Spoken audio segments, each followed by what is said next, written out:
Bom, estamos falando aqui, recapitulando, sobre nós conseguirmos sair do operacional, né, e ir para o estratégico, e para isso a gente precisa ter as etapas bem definidas, né?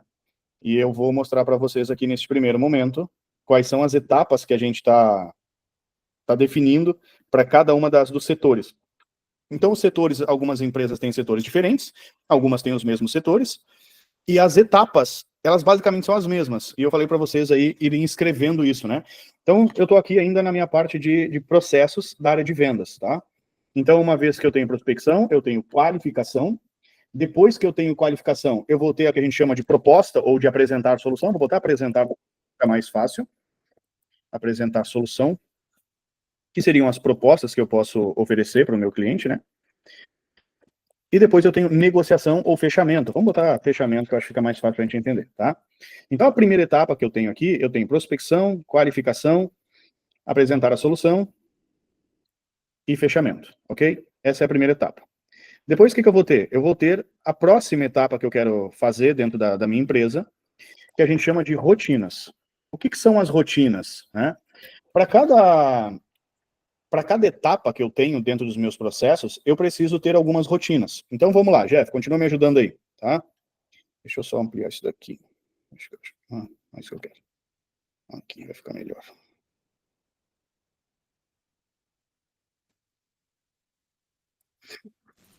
Tá.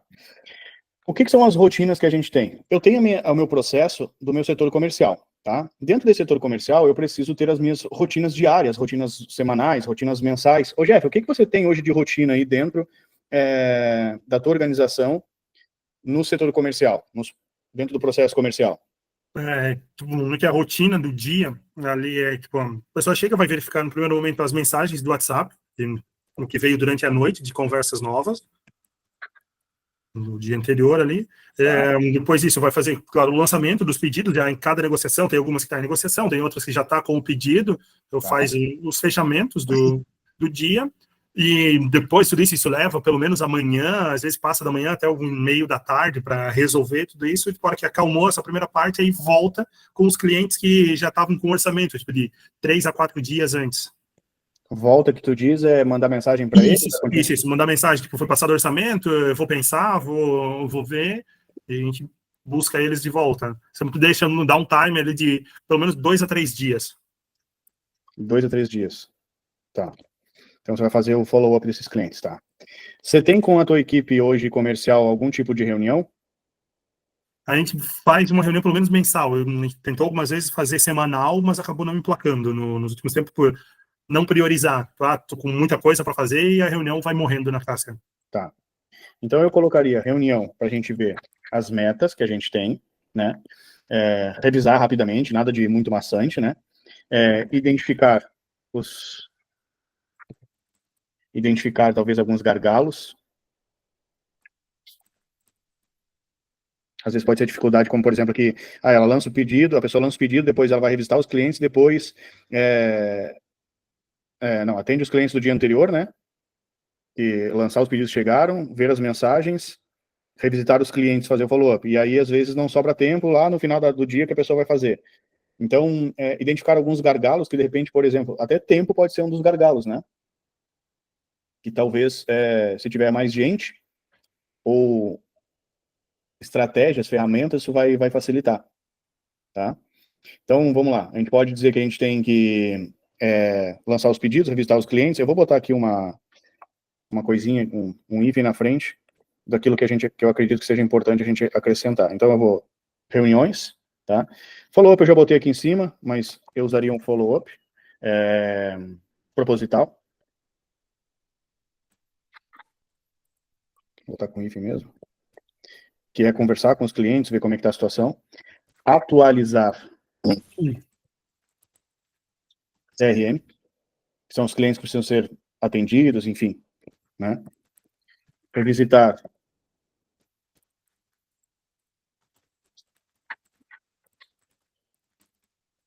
metas da semana. E se eu tenho já uma liderança, que a ideia é desenvolver isso, treinamento e acompanhamento. tá? Essas são as minhas rotinas que eu teria. Essas rotinas, algumas delas seriam diárias, outras dessas rotinas seriam até semanais, né? Depois que eu tenho as rotinas, o que eu preciso? Elas estão atreladas às minhas rotinas, né? São os meus indicadores, que geralmente a gente chama de KPIs. Você tem algum indicador hoje que você olha, Jeff? A meta apenas mensal ali, mas acaba olhando muito superficialmente também. Meta, tu olha só valores? Como é que é a meta que tu avalia? Só valores hoje. Tá, então tu tem uma meta em valores que precisa ser vendido e só. Isso, isso. A gente sabe que tem alguns produtos que têm margem maior, que deveria forçar mais eles, tipo, Uhum, não nem forçar, mas mostrar para o cliente até que eles existem ali e fugir tanto do pãozinho da padaria. tá, Até entendi. pro meu pão da padaria também, se for, eu tava analisando algumas coisas, ele tá muito caro. Ele não tá tão chamarisco assim, ele tá, tipo, não tô queimando margem em nenhum produto que realmente atrai alguém para dentro. Tipo, eu tenho só valores de produtos de prateleira, não tem nada que tá chamando a atenção Entendi. da galera. Tá. Então, indicadores hoje, eu gosto de trabalhar 3, 4, quiçá 5 indicadores, que já é bastante, mas que nos norteiam. Indicadores que eu acho importante a gente ter. Então, meta total, financeira pode ser. Jeff, vamos lá, pensa comigo. Para eu ter uma meta financeira, qual é a premissa básica que eu tenho que ter para fazer venda? Eu tenho que ter o quê para fazer venda? Clientes, orçamentos, né? Exato. Então, o que eu vou fazer? Eu vou ter número de clientes. Aqui eu começo a ter um pouco de previsibilidade, tá? Por quê? Porque eu preciso saber quantos clientes eu atendo, ou quantos clientes eu posso atender, ou quantos clientes eu posso captar e atender. Então, eu quero ter número de clientes qualificados. Depois dos clientes qualificados, eu quero ter também taxa de conversão, que eu quero saber quantos desses clientes estão comprando. Eu quero ter uma amostragem, os dados do meu ciclo de vendas. Isso aqui é muito importante, tá? Porque, por exemplo, assim, pô, meu ciclo de vendas é um ciclo de anual, é um ciclo semestral. Então, se eu sei que eu tenho um ciclo semestral, eu sei que durante 6 meses eu tenho que ter sempre clientes novos, para que depois que fecha 6 meses, os clientes voltem a fazer uma compra, por exemplo, né? Então, eu tenho que ter uma ideia do meu ciclo de vendas, para saber o tempo médio que leva para o meu cliente aqui, ciclo de vendas eu vou fazer de compra e recompra. O que é o ciclo médio de venda de compra e de recompra? O ciclo médio de venda de compra é quanto tempo leva para o cliente desde que ele me contacta, ou que eu contato ele para ele fazer a primeira compra, né, para ele fechar a compra, e depois quanto tempo leva para ele comprar de novo. Então, por exemplo, eu posso ter um ciclo de vendas aí que gira em torno de 20, 30 dias, em torno de 10, 20 dias, em torno de 10 e 30, são ciclos de vendas que eu tenho que ter uma média, uma estimativa para saber, um número mediano, obviamente, não é 100%. Eu sempre tenho que trabalhar para diminuir esse ciclo de vendas. Quais são as estratégias que eu vou utilizar para diminuir o ciclo de vendas? Ah, meu cliente geralmente ele começa a cotar comigo, depois de 30 dias ele compra. O que eu posso fazer agora para encurtar isso para 25, depois para 20, depois para 15? Quais são os gatilhos que eu posso utilizar para fazer o meu cliente comprar mais rápido? E uma vez que ele compra, o que eu posso fazer para ele fazer a segunda compra, né? Uma recompra. Então, o ciclo de vendas é uma coisa extremamente importante que a gente deve ter. Outra, tu falou ali, botar os produtos que te dão mais margem, né? Então, eu quero saber qual é o meu ticket médio, para a gente ter noção daquilo que realmente vale mais a pena a gente vender ou não, né? E como a gente agrega valor. E outra coisa que eu acho extremamente importante, que é o que a gente chama de CAC, né? Que é o custo de aquisição de cliente. A gente tem custo de aquisição de lead, que é custo de aquisição de oportunidade, e eu tenho custo de aquisição de cliente. São duas coisas diferentes. É muito importante eu saber, para entender se dentro do meu processo de meta aqui, essa conta fecha no médio e longo prazo. Então, eu quero ter alguns indicadores. Aqui eu botei 1, 2, 3, 4, 5 indicadores. 1, 2, 3, 4, 5, 6 indicadores. Para começar, eu acho que tá bom, não precisa ser mais do que isso, senão a gente fica com muita informação na cabeça, tá? Depois dos indicadores, qual é a próxima etapa que eu preciso trabalhar? Eu preciso ter líder. Hoje, Jeff, você tem líder aí para o setor comercial? O líder sou eu. Tá. Então, o que é a função do líder hoje, né?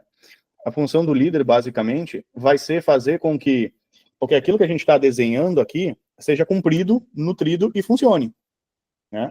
Senão a gente não vai conseguir ter isso.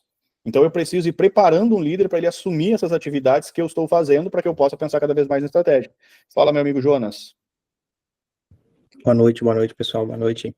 Anderson, quando você fala ali sobre o CAC, qual que é o cálculo que tu faz para descobrir o CAC? que eu costumo fazer? Custo de aquisição de lead. Geralmente eu olho o valor de marketing, né? Que são a parte de produção do marketing, mais a parte de tráfego.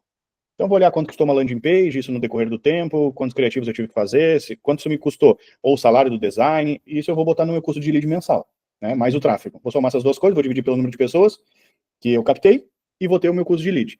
Quando eu faço o meu custo de aquisição de cliente, é tudo aquilo que eu tive que botar de dinheiro para que essa pessoa vire um cliente. Então, todo o meu custo operacional, que não necessariamente está ligado ao produto, é um custo de aquisição de cliente. Então, a gente tem os custos fixos, mas eu vou olhar toda a parte de marketing e vendas para ver quanto me custa fechar uma venda. Então, por exemplo, para mim fechar uma venda, eu tenho que te visitar. Aí você fica a 30 km de distância, eu tenho que ir e voltar. Cara, para eu fechar a venda, eu tive que botar combustível? Eu tive, então isso aqui é um custo de venda, né? Comissão de vendedor, tu coloca dentro? Custo de aquisição de cliente. Ou custo do produto. Aí tu pode separar do jeito que tu quiser. Tá? Pode tirar dentro da margem do teu produto, ele está embutido dentro da margem, para você saber realmente qual é o teu valor líquido. Ou tu pode botar lá dentro do custo de aquisição de cliente. Se o meu vendedor, se eu tenho, no teu caso, eu tenho um vendedor externo que capta cliente, ele entra como custo de lead e entra como custo de aquisição de cliente, né? Porque ele adquiriu o cliente. Então, ele é uma das ferramentas que faz a aquisição do cliente. Então, eu usaria. O que eu olho assim, ô Jonas? Não tem uma regra exatamente, eu boto para cá ou boto para lá. Cara, só preciso saber que esse dinheiro está sendo gasto e com qual finalidade. E aí eu tenho essa informação no meu geral. Né? Eu costumo fazer da forma mais simples possível, porque como a gente roda muito produto pela internet, cara, eu somo tudo que é utilizado e divido pelo custo de cliente. Eu faço a forma mais básica, em vez de setorizar para lá, para cá. Se tu tem uma organização muito grande com muitos setores, aí tudo bem, cara, eu posso reduzir aqui, porque o combustível está gastando demais. Aí tem desvalorização do carro, depreciação do veículo, porque esse carro só roda para captar clientes, isso aqui é custo de cliente, eu gastei 5 mil no semestre para fazer a manutenção do carro, você vai ter que ratear isso, enfim. Então depende bastante do movimento da tua empresa, né? O importante é que esses números não se percam só, para a gente não ter uma conta que a gente chama de conta falsa, né? Para a gente não perder os números. Mas fora isso, não tem muita regra, tem que ser ali ou tem que ser aqui. Bom, dentro da parte da liderança, o que eu preciso ter aqui? Eu preciso ter as responsabilidades desse líder. Então, o que eu quero aqui, Jeff? Eu quero gestão da equipe, que é uma das coisas que eu preciso. Né? O que vai ser a gestão? É ajudar a acompanhar o desempenho da equipe, né? Cara, você bateu meta, não bateu, você fechou a quantidade de leads que você precisava atender hoje, você bateu a meta do dia, a meta da semana, você conseguiu captar novos clientes que a gente marcou para conseguir captar hoje, você conseguiu conversar com todo mundo que estava ali dentro, então você está ajudando o teu liderado a bater as metas. E ajudando ele não é fazer por ele, mas vendo quais são os gargalos que estão surgindo durante o dia para você trazer soluções para esse cara. Então eu preciso fazer a gestão da equipe, eu preciso fazer mentoria e treinamento. Pô, cara, não estou conseguindo fechar a venda, está acontecendo alguma coisa, tá? O que está acontecendo? Quais são as habilidades que estão te faltando? Ou o líder está lá monitorando para dar feedback. Cara, ó, tu acabou de fechar uma reunião ali, quer ver uma coisa bem simples, assim, que eu vejo? Coisinhas bobas, assim. Esses dias eu fui no restaurante almoçar, e aí eu estava lá almoçando, na hora que eu peguei o meu prato, é um buffet, você pesa e depois você senta para comer. Quando você pesa ali, ele te dá um ticket com o valor do que você gastou, e ele pergunta assim, você vai querer alguma bebida? Ele me faz uma pergunta fechada para eu dizer sim ou não. Eu não tenho o hábito de beber na hora do almoço, né? Eu só como, eu não tomo nada. Mas só dele mudar a pergunta, eu tenho certeza que ele ia aumentar o número de vendas dele. Ele falou assim, se ele falasse assim para mim, qual a bebida o senhor vai escolher hoje? Ele já está me induzindo a responder água, suco, refrigerante. Isso vai aumentar a venda desse cara. Quando a gente vai fazer o pagamento, ele sempre pergunta assim, o senhor vai pagar no crédito ou no débito? Já existe uma pesquisa que as máquinas de cartão de crédito falam que chega a aumentar até 15% de venda no débito quando você pergunta para a pessoa assim, seu pagamento vai ser no débito? Eu fiz uma pergunta fechada para a pessoa, possibilitando que ela diga 50% de sim, 50% de não. Então isso aumenta em torno, acho que é 15%, se não me engano, esse dado não é meu, tá? É das máquinas de cartão de crédito. Então eu não ofereço as duas opções. Olha que interessante, eu estou no caixa, estou pesando para o meu cliente, e eu estou usando duas estratégias diferentes. Uma eu estou sugestionando, qual a bebida o senhor vai escolher hoje? Estou dando sugestão para ele. No outro eu não estou dando sugestão, eu estou dando só uma única opção, pagamento no débito. Ou eu posso ser mais ainda sugestivo. Seu pagamento pode ser no débito? Ou seu pagamento vai ser no débito? Eu ainda estou abrindo um pouco. Seu pagamento pode ser no débito? Por que no débito? Pô, recebo mais rápido e a taxa é menor.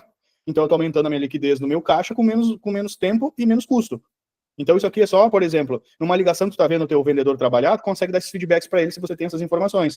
Então a função do líder é estar ajudando esse vendedor a vender mais. Então a gente vai estar trabalhando mentoria e treinamento dessas pessoas. Eu vou estar junto com isso, regulando, ou seja, fazendo a definição das metas. Por quê? Porque as metas precisam ser metas desafiadoras, mas atingíveis. definição de metas, né? A gente precisa estar sempre organizando isso junto com os nossos vendedores. E muitas vezes tomada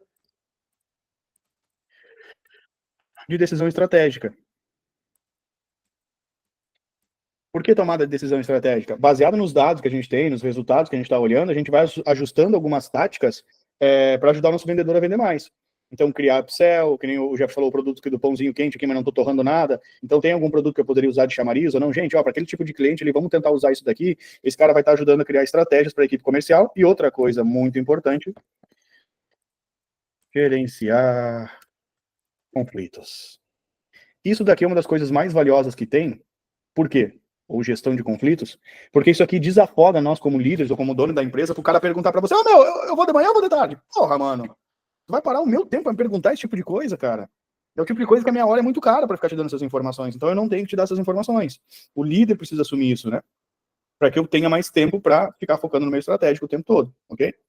Então, aqui eu tenho a parte do líder, que é a penúltima etapa. Depois dessa etapa aqui, eu vou ter a última etapa. Sistemas. Vou botar aqui. Software.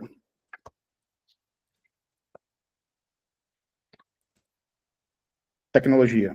Tecnologia tem acento, né? Tecnologia. Jeff, o que você usa hoje no nosso... para o setor de vendas de tecnologia para te auxiliar ou auxiliar a equipe comercial ou quem vende aí para você de ferramenta? O que você tem usado? Sistema, software, tecnologia, ferramenta, enfim.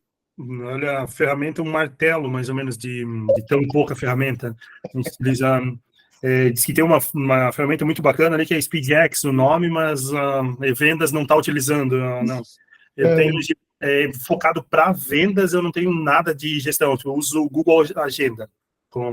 Olha, tipo, um dia que não é nada, vendedora, que hoje ela, tipo, conversei com o Henderson e tal, ela não fechou, ela lança ali para alguns dias entrar em contato, para 2, 3 dias entrar em contato de volta, mas tudo lançamentos manuais, então isso acaba ficando muito ao acaso, pode ser esquecido, não... Sim, total.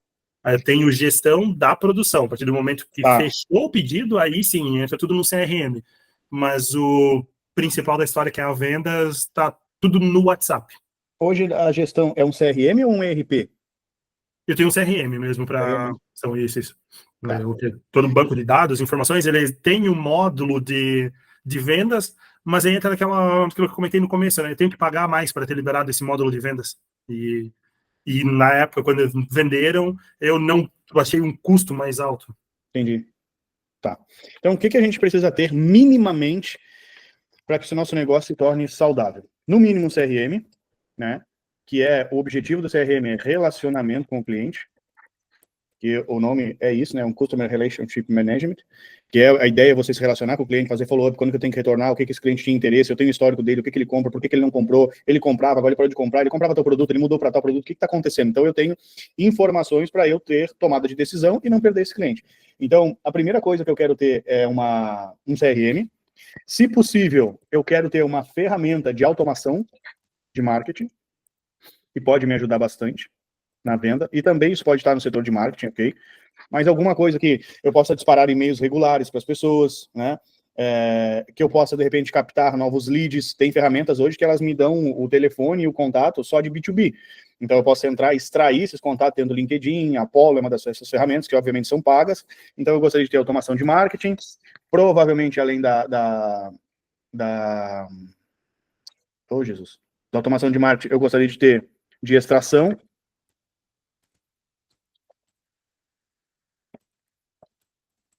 extrair leads, isso seria importante a gente ter. Outra coisa que a gente tem que ter, ferramenta de comunicação, que me ajude de forma automatizada. Então, por exemplo, hoje eu acredito que as 2 ferramentas mais poderosas de comunicação é o WhatsApp, número 1, tá? É onde praticamente está todo mundo lá dentro. Então, ferramenta de comunicação, eu vou ter WhatsApp. Eu preciso ter o direct do Insta, que aí eu posso usar o ManyChat, que é uma ferramenta nativa. Eu preciso e posso utilizar ferramentas como para videochamada, Meet, que é o que eu estou usando aqui com vocês, por exemplo. Eu posso ter uma ferramenta de cold call, que são ligações frias. Eu posso ter essa ferramenta, ou necessariamente não preciso comprar, adquirir uma ferramenta dessa, mas tem ferramentas assim. Você programa, se tu tem uma equipe comercial grande, cara, O telefone tá lá, o teu vendedor tá conversando com o cliente, possível cliente, e tal, e tal, e tal. Quando ele digita, cara, troço do programa, 5 minutos de novo, ele liga para um novo cliente. Não é o teu vendedor que liga, ele liga e o teu vendedor já tem que falar com ele. Então, são ferramentas que algumas cabem para nós, outras não cabem. Mas, com certeza, o WhatsApp é uma ferramenta para videochamada, para você conversar com seus clientes, agendar as coisas, tipo um Google Agenda, alguma coisa assim, um Calendar.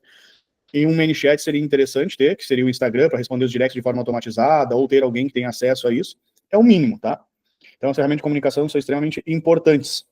E, por último, e não menos importante, dentro dessas ferramentas, que necessariamente você pode ter já inicialmente ou não, são os painéis indicadores de API, que a gente chama de BIs, né? O mais conhecido hoje é o Power BI do Google, da Microsoft, que é o Power BI. Qual que é a ideia do Power BI? A ideia do Power BI é ela funcionar como se fosse uma ferramenta de gráfico que me mostra o que está acontecendo. Então, eu posso ter um Power BI, por exemplo, só para vendas. Dentro desse Power BI, eu configurei o seguinte, eu configurei que eu quero saber quantos leads são captados toda semana.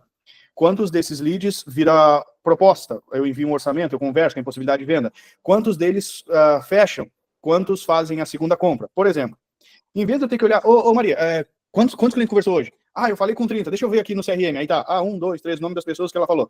Eu posso ter o Power BI lá, e ele é um gráfico, por exemplo, em vela, em pizza, que eu consigo ver. O gráfico tá baixando. Os meus vendedores não estão captando lead, cara. Tá acontecendo alguma coisa. Vou lá na minha equipe direto. Ô, gente, o que tá acontecendo que vocês não estão conseguindo captar lead aqui? Eu tô vendo que o gráfico baixou aqui, baixou 3%, 4%. O que tá acontecendo? Nossa, o problema é esse. Aconteceu tal coisa. Ok, vamos resolver. Mas você consegue gerenciar sentado atrás de um computador, olhando uma tela. Tá? Isso é um Power BI, ou um BI, que é uma ferramenta. Todo mundo tem isso? Não.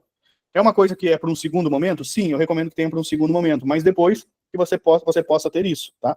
Isso é importante. Então, o que eu fiz aqui agora, recapitulando com vocês? Eu tenho uma empresa chamada Start Laser. Aí dentro da Start Laser eu tenho o meu setor, que eu chamei de vendas. Para o setor de vendas eu tenho processos, rotinas, indicadores, quem lidera e quais são os sistemas que eu uso. Isso de forma muito enxuta, tá? Agora imagina aqui que eu estou com o Jefferson. Jefferson, qual é o outro setor que tem na sua empresa? Eu sei um aqui. Produção. Você tem o setor produtivo que você fabrica seus produtos, certo? Então eu tenho a produção aqui, que você vai definir como é que é a descrição desse negócio, quais são os processos produtivos, quais são as rotinas, quais são os indicadores, para saber se eu estou dentro do prazo, se eu estou fazendo do jeito certo, se eu não estou tendo desperdício, sei lá. Quem é que lidera esse negócio? Qual é a função desse líder? É verificar as máquinas, ver se o negócio está funcionando, fazer, como é que chama? Manutenção preventiva. E eu tenho os meus sistemas que eu uso, tá? Essa é uma forma. Esse botão fica não. Beleza. Qual é outro setor que tem na tua empresa aí, Jeff? Financeiro? Setor eu tenho financeiro, tenho designer. Então eu tenho financeiro. O que eu vou fazer no financeiro? Exatamente a mesma coisa. Quais são os processos do meu financeiro?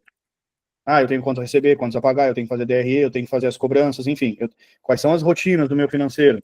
Quais são as rotinas que precisam ser feitas? Quais são os indicadores para saber se o meu financeiro está sendo executado? E aqui eu estou falando de indicadores não financeiros, mas para saber se as rotinas estão sendo executadas, tá? Então, quais são os indicadores que eu tenho? Quem é o líder para verificar isso? Quais são as atividades que esse líder precisa desempenhar? E qual é o sistema que eu uso? Ou sistemas, mais de um, tá?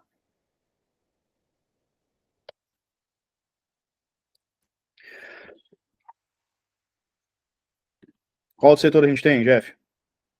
Tem a parte de designer gráfico. Então eu tenho design. Outro setor, a mesma coisa, gente. Processos. Bom, vocês entenderam a lógica aqui, né? Você percebe que se eu tiver isso daqui,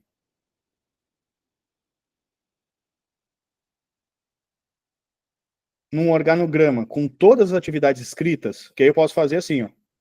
Eu tenho aqui as minhas rotinas de vendas, tá?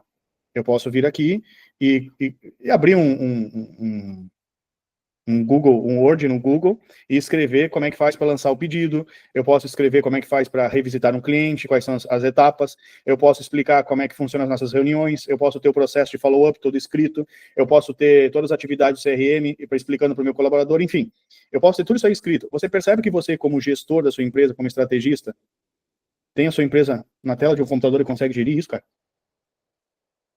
Não fica muito mais fácil? E tudo que a gente precisa fazer é trabalhar com 5 etapas. Claro que dá trabalho montar isso aqui, É óbvio que dá trabalho montar isso aqui. Total. Tem pessoas que têm vários setores aqui. Provavelmente o Rogério vai ter o setor de estoque que precisa fazer, né? Vai ter o setor de logística, como é que funciona. Só que quando eu tenho isso daqui tudo definido para minha empresa, eu estou com capacidade de gerenciar isso aqui. Gerenciar isso daqui. Então, o que eu vou fazer? Eu saio do operacional e eu digo, putz, bom, meu design não está funcionando. Mas quem é o líder dessa porra aqui, meu? Pô, o Zé, o que está acontecendo aqui? Porque a gente tem na rotina aqui definida, Zé, aqui, ó, tem que imprimir um negócio, tem que mandar para o cliente tal para aprovação, tem que fazer não sei o quê. O que está acontecendo que não está dando certo aí? Ah, parei que a equipe não mandou quem tinha que mandar. Você vai lá no cara e, cara, aí, resolve aí, meu. Então, automaticamente, você consegue ter uma percepção para você gerenciar todas as etapas. Isso aqui é um organograma de gestão. Uma coisa simples, gente. Que você escreve tudo aqui. Isso aqui é uma coisa assim, ó. Nenhuma empresa cresce sem isso daqui. Não cresce. Ela incha, que é bem diferente. Inchar é muito diferente de crescer. Qual que é a diferença, Anderson, entre inchar e crescer? Crescer é um processo natural e saudável. Inchar dói. Essa é a diferença. Inchar dói. Você tem um monte de colaboradores, você tem mais faturamento, você tem mais encargo, você tem mais tributo, você tem mais estoque, você tem mais cliente e não sabe quando alguma coisa acontece o porquê que está acontecendo. E isso é o risco das empresas quebrarem vendendo. Elas não conseguem ou não têm as ferramentas para fazer a gestão. E quando eu estou falando de ferramentas, estou falando literalmente de você ter visualmente diante dos seus olhos as atividades como elas precisam ser executadas. E aí, assim, o que é legal? Pô, eu tenho uma empresa pequena, Emerson, nós somos 3, 4, 5 colaboradores, já falou são 5 lá, né? Agora pensa, é mais fácil organizar 5 colaboradores ou 50? Cara, 5, é. Agora tá fácil. Ah, surgiu um setor novo. Ah, contratamos uma pessoa para adquirir para implementar uma nova rotina. Só vai documentando aquilo dali, fica muito mais fácil. Então, por exemplo, isso que eu mostrei para vocês aqui do setor comercial é uma das coisas que eu implemento dentro daquela consultoria customizada que eu falei. Cara, nosso setor comercial vai rodar assim, ó. Aqui dentro. Quais são as rotinas estabelecidas? As rotinas são essas. Você entendeu as rotinas? Entendi. Dentro dessa rotina você sabe como faz? Não, não sei. Então vamos explicar como funciona. Agora você faz assim, assim, assim. Você entendeu? Entendi. Você precisa de ajuda para isso? Não, agora eu consigo fazer, então eu só vou te monitorar. Cara, não tem como não funcionar. Você criou uma receita de bolo, entende? Então as etapas ali, basicamente, as 5 etapas: processo, rotina, indicadores, quem é o líder, as atividades do líder e os sistemas que eu uso, é o mínimo que eu preciso usar. Você pode ter outros indicadores dentro dessas outras etapas? Pode. Mas você tendo essas 5, cara, você consegue gerenciar a sua empresa. O simples bem feito funciona. Ponto. É assim. E aí, automaticamente, você consegue aumentar, crescer, gerenciar e alavancar. E isso com coisa simples. O que eu preciso fazer para botar isso em ordem? Cara, desenvolve todos os setores que a tua empresa tem, desenvolve os processos, as rotinas, os indicadores, a liderança e o sistema. Pronto, é simples. Como é que eu vou fazer isso? Cara, você vai sentar a bunda no final de semana e vai fazer isso. Você vai sentar, semana é corrida. Final de semana não vai ter descanso. Você vai sentar final de semana e vai fazer isso. E, putz, cara, fica tudo scriptado ali. Tudo organizado. Você pode usar uma ferramenta como essa aqui que eu estou usando, que é o Miro, para fazer isso. Você pode vincular ali, botar um link em cada uma das atividades que pode ser dentro do próprio Google Drive, para ter essas informações. Você pode ter uma planilha de Excel para você botar algumas informações. Então, aquilo dali é um escopo para você olhar. E aí, ali você vai editando algumas coisas. Você pode usar ferramentas de CRM para poder fazer suas vendas. Você pode fazer, como disse o Jeff, que a gente está quase que na etapa, chegando nas etapas que eu quero, para ter os resultados que eu quero, que eu estou curtindo demais o que a gente está fazendo, que é o novo SpeedX. Eu estou desenvolvendo todo o formato novo aqui do CRM, para que a gente possa monitorar, fazer o follow-up aqui dentro. Então, por exemplo, eu tenho a rotina de retornar para os meus clientes. Então, esse aqui é só um protótipo, tá, gente? Esse aqui a gente não usa, só fica aberto assim. Então, eu tenho os clientes que eu preciso voltar, eu tenho um cliente que acabou de comprar, eu tenho um cliente que deu um perdido aqui, que infelizmente ele não vai comprar, eu vou gerenciando isso daqui, eu consigo criar um cronograma de agenda para esse cliente. Então, por exemplo, eu tenho um cliente aqui que eu tenho que retornar. Em vez de eu retornar para esse cara, eu simplesmente venho aqui, o contato dele está aqui, eu já escrevo a mensagem, escrevo quando que eu quero mandar a mensagem para ele. De repente ele diz, me liga daqui a 5 dias. Tá, hoje é dia 15, então eu tenho que falar com esse cara dia 20. Beleza, já vou botar aqui a mensagem para dia 20. Obviamente não vai ser 7 horas da noite, né? Mas dia 20 eu vou botar, estou retornando para continuarmos a negociação. Eu venho aqui, dou um adicionar, pronto, a mensagem já vai automática para esse cara, eu já sei que eu tenho que retornar para ele. Por exemplo, eu estou fazendo um follow-up aqui de forma bem simples, sem eu ter que me matar muito. Então aqui eu estou criando bastante alternativa dessa ferramenta aqui, inclusive já está funcionando nossos robôs inteligentes, que é a inteligência artificial para conversar com os clientes, como uma ferramenta para me ajudar a vender mais, de forma bem simples. Então a gente precisa ir atrás de tecnologia para que a gente possa ter mais resultados. Uma ferramenta de CRM, né? A gente está usando aqui, compartilho com vocês, o ClickUp, que é uma ferramenta super legal de utilizar. Tenho gostado bastante de trabalhar com ela. Tem muita funcionalidade o ClickUp. O ClickUp aqui é uma ferramenta que eu uso hoje como CRM. Então, toda vez que chega um contato novo, esse aqui eu estou fazendo o teste agora, chega o contato, ele já vai para a CRM aqui. Essa ferramenta vai estar vinculada com o SpeedX. Então, o cliente que tem que retornar, o SpeedX já vai mandar uma mensagem automática. Que tem que agendar uma reunião, ele vai agendar uma reunião automática. Obviamente, tu vai criar essas etapas do Kanban aqui de acordo com a realidade da tua empresa, que é tudo customizável, né? Então, o que eu preciso fazer, gente? Eu só preciso ter clareza daquilo que a minha empresa precisa dentro desse organograma, ir implementando essas atividades e gerenciando para que ela vá crescendo. Só que aí a grande sacada, sem implementar não acontece. Não adianta. Oh, é sério? Gente, é sério. Então a gente precisa dessas implementações, tá? Então, esse organograma eu quero incentivar vocês a fazer, ok? Vocês entenderam como faz? Gente, é mais simples do que andar para frente, né? É mais simples que andar para frente. Não precisa se preocupar com botar um monte de informação ali dentro. As principais, depois a gente vai alimentando isso, tá? Depois você vai continuando isso. E alguns de vocês aqui que já me mandaram mensagem para a gente fazer a consultoria customizada, eu mesmo vou ajudar a implementar isso aqui e criar na prática, tá? Dentro da empresa. Vou estar lá e nós vamos criar isso juntos, para a gente poder fazer. Então, eu quero que vocês olhem para isso com um pouco de carinho, assim, para poder desfrutar disso, tá? Isso facilita muito, gente, para a parte de gestão.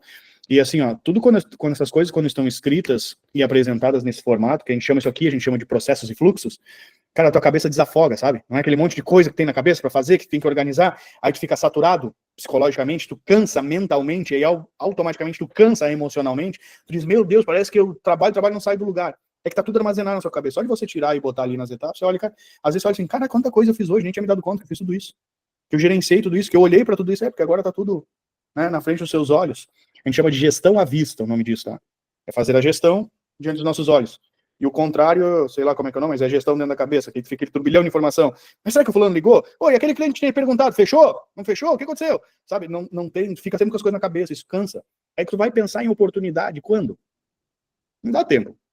Tu vai ver a oportunidade passar na tua frente, quando? Não dá tempo. Então, tirar os olhos e focar no lugar correto. Facilita bastante. Dúvidas, perguntas sobre esse organograma pra gente bater papo aí? É que é tão básico que... Ô, Anderson, dentro desse organograma, eu coloco também, por exemplo, hoje eu tenho, uma mesma pessoa faz, né? Porém, são coisas distintas. Por exemplo, eu tenho a parte de compras, eu tenho a parte financeira, e eu tenho a parte fiscal. Eu faço um para cada um ou eu faço um para todos? Eu faria separado. A parte financeira e fiscal poderia contemplar dentro da parte administrativa? Poderia. A parte de compras, não, porque as rotinas são bem diferentes, né? Então, você tem na rotina aqui do fiscal a emissão de nota, a cotação com fornecedor, ou comprar com fornecedor X quantidade de produto. Então, na rotina, por exemplo, na rotina de compras, repor o estoque toda semana. Então, é uma rotina totalmente diferente de fechar o DRE, ver o fluxo de caixa. Eu dividiria os setores, tá? Acho que fica mais fácil, até para a pessoa, se é uma pessoa que executa os dois, ela consegue olhar, cara, o que são as minhas rotinas financeiras aqui? Ah, isso. E as minhas rotinas de compras, isso, que às vezes está tudo na cabeça da pessoa, né? Por ser bastante coisa, e tá tudo que é lado ao mesmo tempo. Então eu dividiria. Acho que o fiscal e o financeiro poderiam ser juntos, mas o compras eu separaria, totalmente. Compra separada. É porque hoje, assim, nós temos uma rotina de compra e uma metodologia, só que não é, vamos dizer, playbookada, né? Uhum. Não está ainda escrita, mas é uma coisa que eu pretendo já colocar para ontem, até porque nós fizemos a contratação de um estagiário para auxiliar a Fran, agora está com a licença maternidade, Sim. e tem passado uns dias mais complicados aí. E essa questão da rotina de compra, né, tem sido um gargalo muito grande. Acredito que com esse organograma vai ficar mais fácil para ele identificar, né, Isaac é o nome dele, e vai ficar mais fácil porque ele faz da parte administrativa, ele só não faz a parte de pagamento. Uhum. Aí eu quem faço, né? Mas o restante de recebimento de XML, joga para o sistema, conferência de estoque do que foi enviado, bater o estoque físico com o estoque do sistema, a questão de compra, o pedido de compra ainda sou eu que faço para o fornecedor, mas ele que me traz os relatórios que eu peço para poder fazer o pedido. Eu até separaria o inventário ou o estoque, independente de como você chama, da compras e do financeiro. Para ele ter rotinas, principalmente pela questão das rotinas, para ter bem definido. A rotina e os indicadores. Gente, nossos indicadores, por exemplo, de pão de queijo, é no mínimo ter 3 toneladas por semana, guardado em estoque. Então, eu consigo ver que aqui no meu estoque eu preciso sempre olhar para esse KPI aqui, para esse dado, né? E aí, no setor de compra, por exemplo, uma coisa que eu acrescentaria seria a cotação externa num determinado período, que aí depende de negócio para negócio, talvez a cada trimestre ou a cada semestre. Eu tenho meu fornecedor de pão de queijo. Cara, mas a cada 6 meses, irmão, tá na tua rotina, você vai fazer uma limpa nos fornecedores de pão de queijo com um produto similar a gente, que nos poderiam ser nossos fornecedores e ver cotação. Que às vezes a gente tá tão... Compra, quando vê o teu preço aumentou, tu acha que todo mundo aumentou, e só o teu fornecedor aumentou, e tu, ó. Às vezes, cara, tu aumentou aqui, ninguém aumentou, não, se tu baixar esse troço aí, senão não vai dar. Então isso aqui é uma Mas é uma coisa que a gente não pratica, né? De jeito nenhum. A maioria das pessoas não faz isso, cara. Não faz isso. E eu aprendi isso com um empresário que foi contratado para gerenciar e botar no mercado a Jequiti. E ele é um cara que dá muita consultoria para a empresa. Ele falou, cara, é muito impressionante, principalmente B2B grande, os caras não têm hábito de fazer recotações com novos fornecedores. E aí tu tá tão acostumado com aquele fornecedor, o cara vai aumentando, quando vê tu tá pagando mais e nem sabe. Eu digo que assim, tem um dos fornecedores que a gente, tô pegando bem pouquinho dele agora, mas que a gente trabalhava lá de Camboriú, fiquei quase, sei lá, 1 ano e meio trabalhando com eles, e tipo, início do ano 3%, meio do ano mais 4% de reajuste, vai, pede uma coisa e nada, os caras não davam um freezer, cara, pediam um freezer, que isso, cara, comprando aí 6 dígitos na tua mão, e tu não me dá um freezer, e eu fui fazer cotação, veio, aí os caras querendo incomodar, tá até câmera fria, não, quer câmera fria, toma, quer freezer, toma, você quer boleto para 70 dias, toma, os caras não querem nem aí, quer vender. E a gente não tem o hábito de fazer isso, então é importante, né? Tanto de fornecedores do mesmo produto, quanto de possibilidade de novos produtos para agregar dentro do portfólio. Que às vezes são produtos aí que tem empresas querendo entrar no mercado e estão bancando para elas te botar no mercado. Porque tu tá tão, às vezes, acostumado sempre nos mesmos produtos que tu não vê, né? Daqui a pouco, sei lá, parece um cara dizendo, putz, cara, eu quero, sei lá, tem um bolinho de carne, preciso botar no mercado. Ô, Jonas, bota o meu produto aí, eu te dou XYZ pra tu botar na tua carteira aí. E às vezes essa oportunidade tá aí, mas como tu não vai consultar o cara, é difícil do cara te achar, né? Porque ele já não tem o hábito de serem bons vendedores também. Porque para vender bem, tu tem que comprar bem, não adianta, né? Exatamente. Então, eu colocaria na rotina de compras, ou de tanto em tanto tempo, pesquisa com fornecedores. Anota aí, Ramirão. A cara do vaso. Vamos conversar no final de semana, né, nego? Muito bom. E sobre o fluxo ali para a parte de venda, você acredita que fica melhor a gente colocar como meta um valor de faturamento, ou você acredita deixar como meta os indicadores? Por quê? Eu sei que se eu visito 10 clientes, eu consigo agendar 5 visitas, dessas 5 visitas que eu agendo, eu tenho 2 clientes que me compram. Vamos dizer um exemplo assim, né? Eu tenho esses números, mais ou menos é isso aí. Tá. Então eu tenho que visitar, vamos dar um exemplo, todos os dias, 10 clientes novos, para daí uma semana conseguir agendar com eles 5 apresentações, dessas 5 apresentações, para mais uma semana, virar 2 vendas. Eu coloco para o time comercial a meta de faturamento no final do mês, ou eu coloco a meta dos KPIs de indicador de visita? Porque eu sei que se ele visitar 10, ele vai ter esse resultado de 2. Tá. O que vai acontecer? Hoje tu tem um 100, 50, 20. A cada 10 clientes, 5, né, agendam, 2 compram. Então a gente tem uma conversão de 20%. Eu tenho uma meta de conversão de 20% hoje. Eu vou ter uma super meta. O que é uma super meta? Cara, eu quero 30% de conversão. Nós vamos trabalhar para ter 30% de conversão. Então eu quero a cada 5 fechar 3. Ou aumentar também o número de reunião. Ou super meta de leads. Eu visito 10, eu quero visitar 12, 13. Eu agendo 5 reuniões. O que a gente precisa fazer para agendar 6, 7? Porque aí eu posso, às vezes, manter a mesma meta de conversão, 20%, mas sobre 7, eu vou ter 3 clientes ali, 3 clientes e um pedacinho, né? Quase 3 clientes. Então, eu consigo aumentar minha meta por indicadores. Só que aí eu sei que eu vendo para 2 clientes hoje a cada 10. Desses 2 clientes, eu sei que, por exemplo, cada um compra 10 mil. Tá. Aí, cada um compra 10 mil, eu tenho um total de 20 mil por semana, por exemplo, esses clientes. Então, eu tenho uma meta de venda. Porque eu tenho esses indicadores. Certo. Que me dizem que geralmente eu vendo 20 mil, 18, 22, beleza. Eu quero levar esse meu cliente, o meu vendedor, para uma super meta. Cara, a gente precisa aumentar ticket médio. Então, tu tem 2 clientes que normalmente, na média, a gente vende 20 mil. A gente precisa aumentar 20%, por exemplo. Então, a gente tem que vender 24 mil para esses 2 clientes. Então, o que eu vou fazer contigo? Tu vai ganhar tua comissão sobre os 20 mil, e tu batendo a super meta um trimestre, mês 1, mês 2 e mês 3, tu mantendo a super meta de 24 mil, tu aumentou o ticket médio, eu vou te dar uma bonificação. Então, o vendedor, ele tem que ter, quando é outbound, né, que ele está prospectando fora, ele tem que ter meta de indicadores, eu tenho que ter meta de lead, eu tenho que ter meta de reunião, eu tenho que ter meta de proposta, eu tenho que ter meta de novos clientes, eu tenho que ter meta de conversão, eu tenho que ter meta de faturamento, eu tenho que ter meta de prazo, de tempo do meu faturamento. O cara vendeu 20, no outro vendeu 2, depois ele vende 30, depois ele vende 5. Porra, mano, isso é uma montanha-russa aí, cara, não rola. Os clientes a gente tem de meta, de média vender 20 mil, você tem que manter 20 mil, não pode perder esse cliente, cara, manter ele na tua carteira.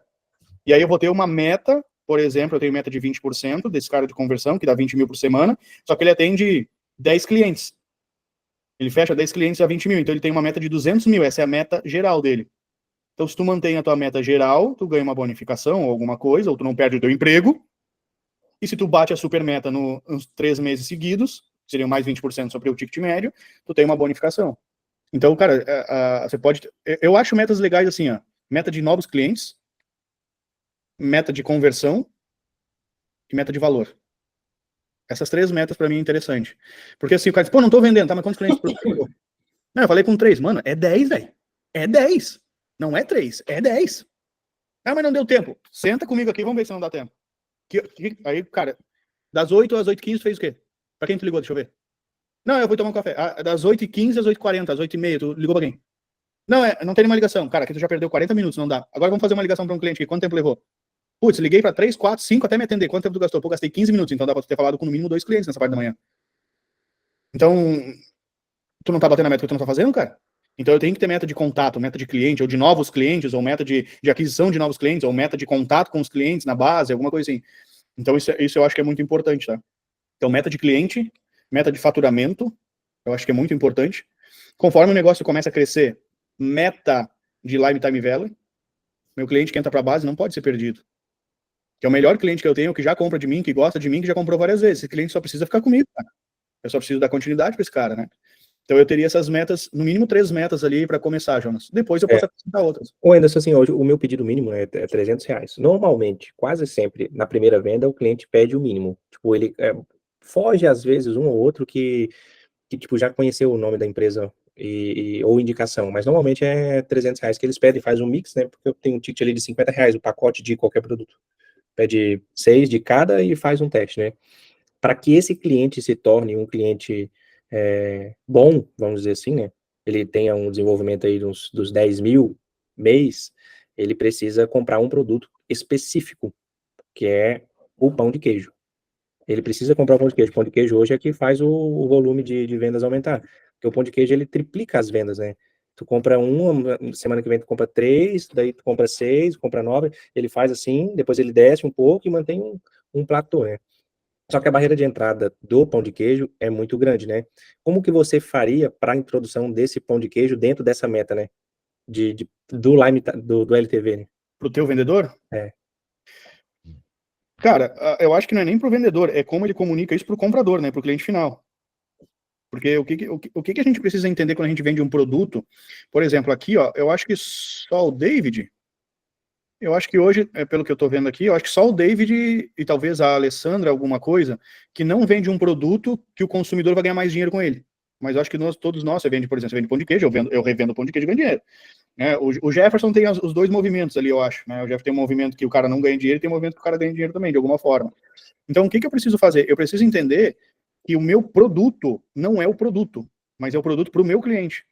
Então, eu acho que o teu vendedor tem que, para ele conseguir introduzir o pão de queijo, ele tem que chegar lá e fazer, acho que um pouco do que tu já faz. É mostrar para esse cara assim, cara, a gente tem uma forma, que você usou um nome bem legal, até que agora não me lembro, que é ajudar a empresa a faturar mais. Como é que fala? Armazém dos lucros crescentes. Armazém dos lucros crescentes. Então, nosso propósito aqui não é vir aqui te oferecer um salgado, um pão de queijo. A gente traz alguns produtos que a gente já está testando há um bom tempo no mercado e que as empresas que escolhem um produto que a gente está direcionando elas estão tendo aumento de faturamento. Então, o que eu vim aqui para te oferecer é como aumentar o seu faturamento. Cara, eu tenho aqui, sei lá, eu tenho risoles aqui. Ele tem saída. Cara, mas pão de queijo vai botar dinheiro instantaneamente no teu caixa. Então, o que eu te recomendo fazer? Você tem que comprar um pedido mínimo aí de R$300, compra o seu pedido mínimo para você testar e vamos introduzir o pão de queijo junto. Esse pão de queijo aqui eu consigo fazer para você por 250 um kit mínimo de pão de queijo. Tu vai ver que tu vai vender os seus R$300, tu vai aumentar, e os teus 250, na próxima vez, tu vai me pedir 1.000. Claro que eu vou falar isso pro cara se isso for verdade, né? senão eu vou me queimar com o cliente. Então, talvez eu saia de um pedido mínimo de R$300 para um pedido mínimo de 550, 600. É uma forma diferente de eu mostrar isso para esse cara. Então, a gente tem o pedido mínimo aqui para você se tornar nosso cliente, que tem a ver com a nossa visita e tal, e tal, e tal, você conhecer os produtos do teu cliente também. Mas, cara, bota esse pão de queijo aqui que eu tenho certeza que o teu faturamento vai aumentar. Inclusive, tu vende ele assim, assim, assim. Que é coisa que vocês já fazem. Então, o que a gente mexe? Lembra que eu falei que eu fui almoçar e o cara não me ofereceu o negócio do jeito certo? A comunicação. Aí entra a parte que a gente conversou aqui agora, sobre o líder estar monitorando e treinando a equipe de vendas. Então, cara, como é que você vende esse produto aí? Ah, cara, tem uns pão de queijo, quer experimentar? Pô, que pão de queijo experimentar, velho? Você é louco? Não, cara, eu vim aqui para te ajudar a vender mais. Aumentar o teu faturamento é importante para você? E se eu falasse para você que eu tenho um produto que te ajuda a aumentar o faturamento e você não corre risco para testar isso? Nós estamos falando de 250, R$300 a mais para você testar esse produto. É uma coisa que vai te quebrar 250 pila? Você precisa de uma cesta básica, seu infeliz. Não vai dizer isso pro cara, né? Mas você precisa disso? Diz isso. Você não vai dizer isso pro cara, mas isso afetaria? Então vamos fazer esse teste, eu tenho certeza. Já tenho outros clientes que estão utilizando esse produto e está dando certo. Inclusive, tu pode falar com fulano de tal, ciclano, beltrano, se tu quiser conversar com os nossos fornecedores, com os nossos clientes, a gente abre total acesso para você conversar com eles. Mas pode confiar aqui que a gente vai fazer alguma coisa. Cara, se tu tem uma boa comunicação, postura, e chega lá de forma confiante, pô, nós estamos falando de 250, 300 pila, 400 pila, não estou falando do cara botar 10 mil para testar, né? Então não é tão arriscado.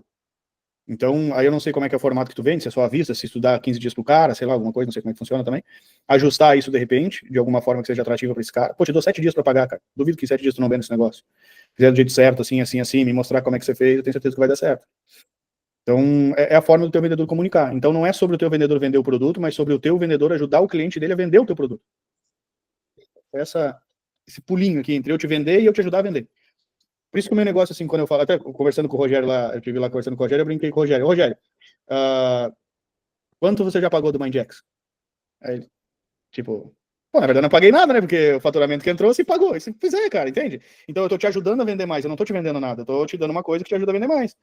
Então, quando você consegue fazer isso para os seus clientes, é bem pouco provável que ele não continue comprando de você. A não ser que seja louco. Pô, tô comprando pão de queijo do Jones, o cara consome e vende bem, não vou mais comprar. Cara, você não tá tendo lucro esse negócio? Tô, então, porra, investe nesse negócio, cara. Tá te dando dinheiro. Vai pra cima. Então, é mais ou menos essa perspectiva que eu gosto de trazer pra equipe de venda, sabe? De sempre mostrar isso, principalmente quando é B2B, tá? Por exemplo, os vendedores do Rogério seria a mesma pegada, os vendedores do Jefferson seria a mesma pegada. Provavelmente muito da venda da Alice seria a mesma pegada, que ela vende lá as telas e tal. Cara, tô te ajudando. Como é que eu te ajudo aí no teu negócio? O que você precisa? Ah, eu quero comprar o produto aqui para unha, tá? Mas como é que você vende esse produto? Porque eu não quero que ele fique encalhado na tua prateleira. Deixa eu entender como é que tu faz. Porque eu não quero te vender só hoje, eu quero te continuar te vendendo. O que você precisa? Você tem alguém especializado em vender esse produto para te dar um treinamento? Pô, vocês dão treinamento? Damos. Se você comprar 5 mil, nós tem treinamento gratuito. Caraca, tem treinamento gratuito? Tem treinamento gratuito, mas eu aumentei o ticket médio para a pessoa fazer a primeira compra, que sei lá, era 3 mil, virou 5. Então, cara, são estratégias que tu vai utilizando. Quem é hoje, Jonas, que oferece isso pros clientes, cara? Cara, ninguém oferece o simples, cara. Então, eu até acho que no último encontro presencial que a gente teve, eu falei isso lá. A gente precisa entender que a gente precisa virar empresa de educação. Não é empresa de serviço e produto, é empresa de educação, cara. Você precisa transformar o seu cliente por meio do conhecimento que você tem. Ajudar ele a ir mais longe. Quando você ajuda ele mais longe, cara, ele vai junto contigo, ele te leva o tempo todo. Não tem o que ver. Fala, David, eu vi que você levantou a mão. Eu ia fazer um adendo ali, já vou aproveitar agora para fazer 2 adendos com a minha experiência de tanto fornecedor lá me oferecendo coisas lá. Só voltando um pouquinho à parte de metas ali, para mim não esquecer. Muitas empresas cobram meta de positivação. Porque esse negócio de começar a cobrar, não, vai visitar cliente, vende para cliente novo. Às vezes acaba esquecendo de dar assistência para o cliente antigo. Então, acho que é uma meta muito interessante de ter no meio aí. E, na verdade, o que eu tinha para falar na hora era aquilo lá. E outra coisa ali, falando do pão de queijo, de tentar forçar, eu não sei o que representa na venda dos clientes hoje ativo o pão de queijo, mas uma dessas, o cara faz pedido de R$300. Tu não quer aumentar o teu pedido aí para 400 e eu vou te dar 10% de pão de queijo, ou eu vou te dar esse R$100 aqui em pão de queijo, e tu vai ver que esse pão de queijo vai vender, não sei o que, para tu experimentar. Eu tenho tanta confiança no meu produto que eu te mando e tu vai comprar de novo. Às vezes alguma coisa assim também vai aumentar o ticket médio nos outros produtos e ainda vai acabar introduzindo o pão de queijo. É uma coisa também que acontece muito no mercado. Sim, eles te bonificam o próprio produto, né? Ou às vezes num outro produto que eles querem introduzir. Vamos dar um outro exemplo aí. Sei lá, a Nissin lançou igual esse tempo, lançaram um lamen doce. Eu não quero colocar isso no meu mercado, acho que isso não vai vender. Não, mas se tu comprar 30 caixas de lamen de galinha, eu te dou 5 caixas de lamen doce para tu experimentar, para tu ver que vai vender. E vem bonificado. E ainda eles aumentam a venda do produto que sabe que vende. Sim, sim. Que inevitavelmente não vai te dar prejuízo, porque tu sabe que roda. Então tu compra. Exatamente. São estratégias de você fazer empilhamento de produto, né, cara? Isso é muito legal, isso. Se eu não quero comprar pão de queijo, se eu quero comprar risoles. Você sempre compra 2 caixas de risoles, sabe como é que funciona certinho? Sempre compra 2. O cara compra 5 caixas de risoles que eu vou te mandar uma caixa de pão de queijo para tu experimentar. O interesse é o pão de queijo, então fazer alguma coisa assim para realmente gerar experimentação. Sim, total, muito boa. Isso aí. Muito bom, muito bom. Entra quase que zero, né? O cara vai te aumentar. Sim, Agora, a margem de lucro tu paga o teu custo. E é difícil o cara falar não, né? E depois... Bonificado, né? Quem não quer algo bonificado, né, cara? É muito difícil não querer. Isso é uma coisa bem legal, assim, gente, da gente entender quando vai construir processo de venda, assim, ó. Todo cliente, ele fica absurdamente propenso à compra quando ele tem a percepção, às vezes até inconsciente, de que ele está se levando vantagem. Cara, é impressionante. O desgraçado ser humano é um bicho ganancioso, irmão. Se tu te fingir de bobo e, putz, cara, pô, mas te dá isso daqui, o cara, tipo, tô ganhando. Aí, yes, levei vantagem sobre você. Ele compra. É impressionante. É do próprio ser humano, tá? Isso. Fala, Cadu. Muito bom, David. Obrigado. Não, nesse ponto é bem perceptível, até por conta que mês que vem vai ter a Black Friday, né? Que é algo bem ilusório, porém, assim, igual na área de financeira para nós aqui. Época que mais vende consórcio, até para quem falava que não queria fazer, começa a surgir gente pedindo para fazer mês de novembro, porque normalmente cai 2, 3% da taxa de administração naquele mês. Que interessante. É a percepção de que tô levando vantagem em relação ao outro, né? E a Black Friday é Você bem fala isso. assim, vou ganhar 2% sobre a operação ali de 1 milhão, por exemplo, é 20 mil que o cara tá ganhando, então ele vai lá e fecha a operação com a gente. É bem isso aí. Mês de novembro é a época que mais explode em venda para nós, historicamente. Nos últimos 5 anos tem sido assim. Legal. Interessante isso. Até uma coisa que o Cadu falou aqui, ó, a Black Friday é real nos Estados Unidos, tá? Ela tem realmente um desconto lá, acontece, é antes da ação de graças. E no Brasil, quem falou isso a primeira vez que eu escutei foi até o Isaac, que faz parte aqui, que ele disse que é tudo pela metade do dobro. Então o pessoal multiplica por 2, depois divide e dá o desconto. São os caras de pau. No Brasil, cara, não tem Black Friday. Pode pesquisar, mesmo. Não tem. Um produto ou outro lá que o cara dá um descontinho, mas realmente não tem. Só que mesmo assim tem aumento de faturamento. Porque o brasileiro, ele tem ele tem esse ímpeto desgraçado da ganância, sabe? De querer levar vantagem em relação ao outro. E por causa disso, ele vai lá e compra, fica feliz, que pagou tudo pela metade do dobro. Fazer o quê? Gente, tarefa pra semana. Organograma. Redondinho. Principalmente com as principais atividades, estoque financeiro, vendas, marketing, e aí aquilo que você quiser acrescentar que seja primordial na sua atividade. Faz primeiro isso, depois vai fazendo as outras, vai como disse o Jonas, playbookando isso, organizando essas coisas para você ter esse acervo e conseguir gerenciar melhor e conseguir crescer. Até porque, tendo isso organizado, você consegue criar líderes de setor, tá?